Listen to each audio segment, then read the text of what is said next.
Soakaway. So even before I get there, not even before I get there, I had already chased something Soakaway. When he come to backyard, I was there. I stayed him. I hold his slab when he dragged the woman to the Soakaway. On May 14th, 2020, a quiet Nigerian mother vanished without a trace. Her name, Janet Nnenna Ogbonaya, a 55-year-old widow, a mother, a woman whose only crime was trusting someone she met on Facebook. What followed was a twisted tale of betrayal, cold-blooded murder, and a desperate cover-up that led investigators on a year-long manhunt across state lines. So, this is the horrifying story of how three blood brothers lured, killed, and buried an innocent woman in a Soakaway pit and still demanded a ransom from her grieving family. So, first of all, we are going to identify these three suspects by their names and ages. The suspects, they are all brothers, born of the same parents, all male, all from Isiekenesi, Idelto, local government area in Imo State. Their names are Johnson Emmanuel, 38, Gideon Emmanuel, 31, and Success Emmanuel, 27. Three brothers, but one sinister plan. And I think we have actually known these brothers by name. So this is what these three brothers were capable of doing.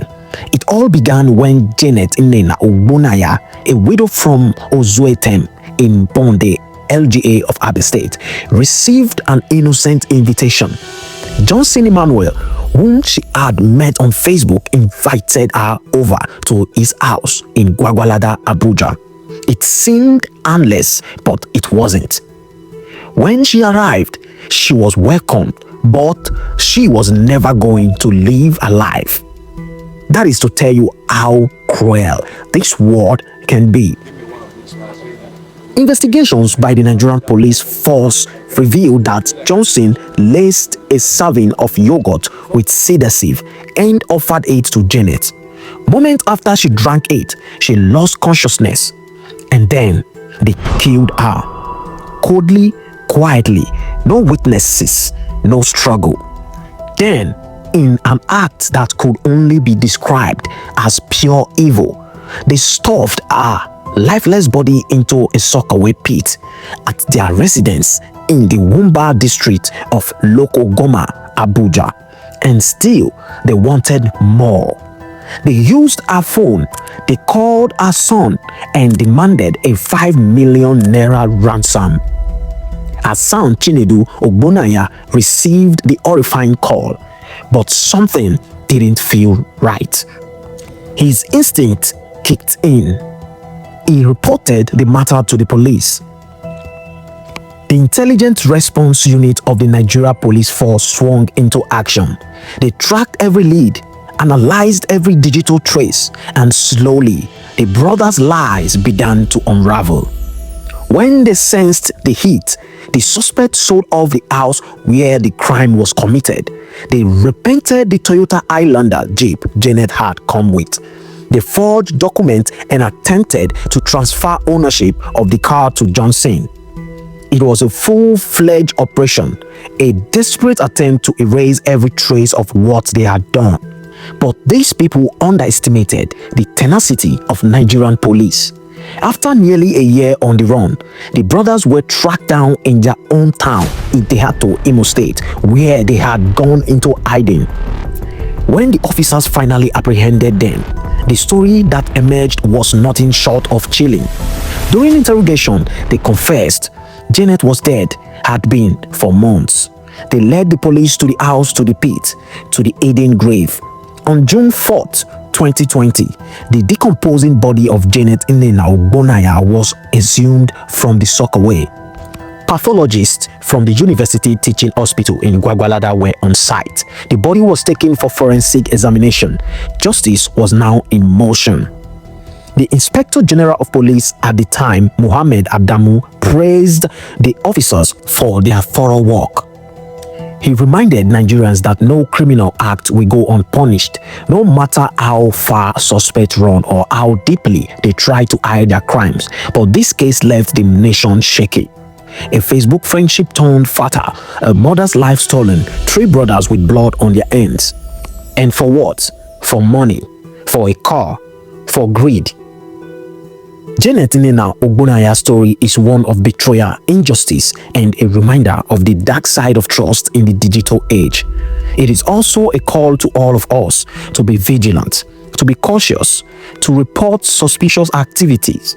Because evil sometimes wear a friendly face, and sometimes it comes in threes, just as these 3 brothers.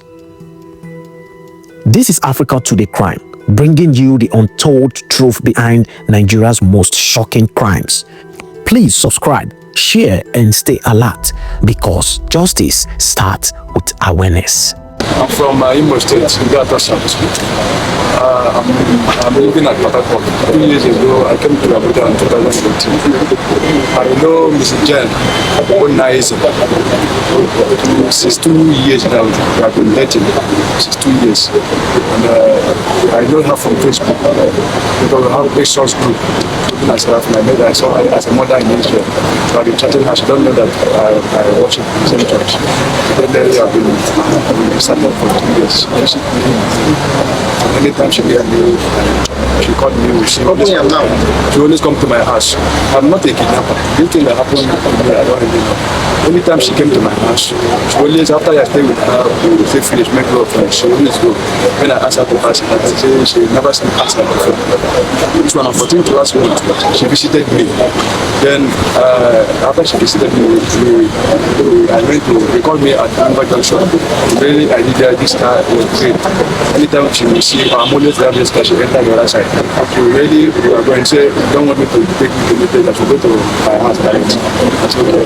When we reach that place, first of all, I stay with her, we make love. After make love, I wanted to go and buy, she like to buy the yam. So I said, should I go and buy soup? Police said she have person, she can never eat any curry, the same rice. I said, which kind of rice? Any kind of rice. So I went to somewhere and buy fried rice. So before I went, I tell mommy, we are going to sleep here today. She said, she can nothing can make it to sleep. She can never sleep. So I said, okay. So when I buy that fried rice, I go to chemist, meet one of the chemists, and then that my brother he can never sleep. I need a sleeping tablet that can get me grand it so my brother can sleep. He said I straight out of sleeping tablet. I said, give me the power of to give me one of these. And I say, when I get home, I buy that blended juice. I grind it. Then I grind it back onto that blended juice. Formally, if she came to my house, we always take one glass. So I put other ingredients inside the and go. But that day, after I finished drinking all this juice, I came back. She was sleeping, but she's alive. When I come back the second time, I stay with her. So I went past her. Came back to her. So when I came back, we sleep. So in the night, we sleep together. Early in the morning, I called her. Come and go. She don't like it. I feel that she's sleeping. I went past her. So when I came back in Africa, I confirmed her sister. I was afraid that being on Friday. They had to leave it. I looked to my brother. They don't know anything about this. This thing happened. Everything is on my phone. They don't know anything about it. I always say I want to see him. He said this is 10 o'clock after 9 o'clock. Well, he didn't take up. I said nothing. Just come back. Barely he came to my house. I told him that somebody died in my house. He said, this sheikh, he said, who is that person? I said, somebody died. Before you did that place, I've already moved to your place. My brother said, he can never try to do this. I should put you inside this motor and go and do this. I said, my name was that place. The police are living there. Many prominent people, if they see me, it will be a problem. He said, no, say, hand is not there. I said, no, help me. I thought him as a senior brother. Help me to do that woman. I really want to bring that woman as I then begin to feel very strong. Everybody inside me. So that's it.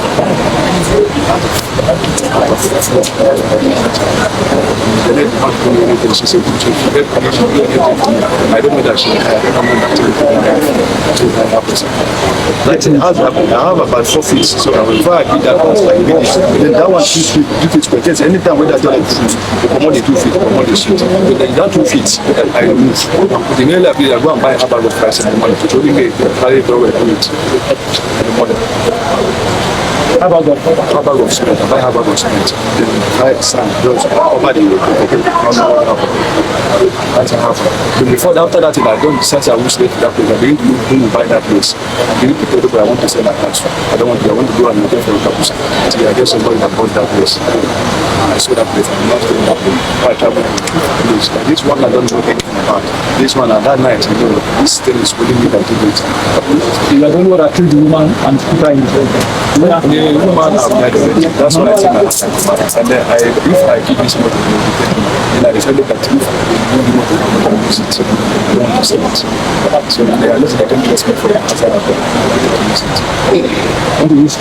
The woman that holds this bag, Highlander. Say it now. Highlander Jeep. The color was green. I killed her in my house with a sleeping tablet. So for this motor to that's why I decided to leave Abuja and sell my house. For them for police not to place me, put me to protect the problem. I decided to change the colors for them to not place me. Put out the glass. My village innocence. When that thing happened, I knew that they would trace me to the number that I used to communicate. I moved my SIM card. Then that had SIM card. Somebody called me. I don't really know about this, but something different. I thought that this woman is under our house. As I say, I did it for them to know that there's no people that is under kidnapper. What did you tell the I don't have under my custom. They say yes. Sweet hot. But they are just for them to know that they are not the one that did it. So on that part, they have paid them. That's why I did that thing. Then I told the sick. I did not for them. They did not get me again. I don't even know that this I never know this woman in person, and I have never seen her before. But I remember one night, my elder brother had called me that I should come to his house. I took time, it was very late. I said, I hope all they say yes, I should come. I should run down, I should come very, very, very fast.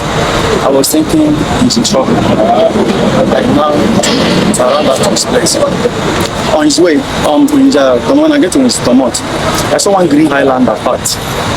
When I knocked, he came out. He was asking me, do I come in the door? I said, no. It's okay, I should come inside. When I came inside the house, he locked the door. He went and he locked the door. He said, I asked him, what is the problem? What is the problem? What's happened? He said, his girlfriend died in his house. I said, he said, like yesterday. I said, I wanted to go outside. He said I should come, that you don't want to involve anybody in this. You don't want anybody to know what is happening. You don't want the neighbors to know what's happening. I said, but what do you involve me? What do you call me for? Why do you call me on an issue like this? What do you want me to help you do? He said he was taking since yesterday. I said, okay, bros, the only thing I'll suggest for you now, I'm your brother. I can't call police for you.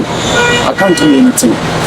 Now, why can't you, since you say you don't know what to do now, why can't you take this lady?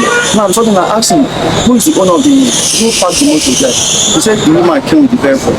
I said, okay, can you put this woman inside his vehicle? Actually, you can drive along this road, but tomorrow morning, people can come to identify her so that you can be able to escape yourself from this issue. And when they saw her in the vehicle, think something else. And I said, no, the neighbors will see him, this one, that one. I was just like, why did he call me for this issue? I was thinking, I said, okay, what do you want to do now? He said, you want to see if you can bury the woman on his own Soakaway. I said, that is no idea. If you are doing anything like that, don't involve me. So he was trying to plead. Even him, himself was afraid, like, if I would start telling him. He said, okay, that I should make sure after this night, nobody will know what happened. Nobody will know what happened. I will not tell him. I said, I will not tell anybody. But should in case this involves tomorrow, you should not involve me because I know nothing about this. So when he went to the backyard, he opened the slab. That day when Brian started to search for the slab and when he dragged the man inside the Soakaway, I ran out. Since that day, I've never entered that compound. Till today when I get there, I noticed that there is cement on the slabs. After that day. Now, after that day, my mother called me. The way I am, I said, I walk along that window. He said I should come to one alligator. And these are tire plaza, these are settlements. So I went there. It's like you bought where you bought the car. He asked me to help me to do one of things. That's when I started annoyed. I started like, stop involving me in this issue. I even called him that very day. I said, not involve me again. But he started pleading. It's okay, he will not involve me. But the only thing now is that That's when he started telling us they want to sell a house, they want to relocate from Abuja, this one, that one. I said, okay, that is your business. They want to relocate from Abuja. I know nothing about this matter. I don't have any hand in this matter. The only thing that linked me with the suspect was that when we arrived at the village, he kept on telling everybody that he had bought a vehicle and the vehicle is arriving. So that very morning, the vehicle has arrived to a particular junction, that should follow him to go and work on the vehicle. So when we got there, he told him that he was supposed to be balancing the woman 30,000 naira. But based on the fact that the woman who is escorting the vehicle has already picked up 3 passengers with the vehicle, that he's not going to balance her exact amount he's supposed to balance her. That he's going to balance her 20,000 naira. That I should be with the 20,000 naira so that I can give it to the woman. I asked him why. He said that if you should give it to the woman, they will start arguing, and you don't need much argument. I should be the one to give it to the woman. So I collected the 20,000 naira and stood at the junction there, waiting for the vehicle. A while, he called me that I should not stand at the junction, that I should look for a place where I can sit. I asked him why. He said so that I can be able to see them very well. It's all cleared out. I looked for a shop nearby. I sat down with the money. Not just 5 minutes after my wife called me, I just saw gunshots around and I was arrested. I was still asking, what did I do? What did I do? I was thinking maybe they came around to arrest cultists or armed robbers or whatever. Before I could know what is happening, I saw myself in the boots, I saw myself in Soakaway, and I saw myself here in Abuja. That is all I can say about it.